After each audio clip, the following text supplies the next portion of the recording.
Guys দেখেন বান্ধবীকে কয়েকজন পরে একবারে হাটে পড়ে ফেলাইছে। দেখেন বান্ধবীর অবস্থা খুবই খারাপ। দেখেন বান্ধবীর কী অবস্থা হয়েছে দেখেন। হ্যাঁ, পানি টানি দিয়েও মশাই না, আবার জ্ঞান হারে ফেলে দেয়। দেখেন বান্ধবীর কী অবস্থা করছে দেখেন। হ্যাঁ, কী বান্ধবী গো, যে অবস্থা করছে গো। হায় হায় হায় ভাই, ভিডিওটা সবার কাছে একটু শেয়ার করে দেন ভাই প্লিজ, আর আমার পেজটি একটু ফলো করে দেন প্লিজ। আপনাদের কাছে এটাই।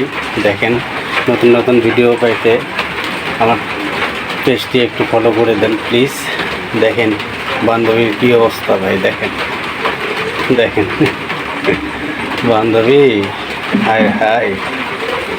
হ্যাঁ, এটা হিজড়া বান্ধবী আমার। দেখেন বান্ধবী কী অবস্থা করছে দেখছেন। দেখেন বান্ধবীর কী অবস্থা হয় রে ভাই। হ্যাঁ, বান্ধবীর অবস্থাটা শেষ করে ফেলে দিচ্ছে দেখেন। হায় হায়, বান্ধবী কে রে গেছিলা কো? হ্যাঁ, কেন দিছিলা? তো দিবার যাইতে আজকে এরকম হয়ে গেল বান্ধবী। দেখেন ভাই, যেটাই হোক আমার পেজটি একটু ফলো করে দিন আর ভিডিওটা শেয়ার করে দিন প্লিজ ভাই। দেখেন একটু।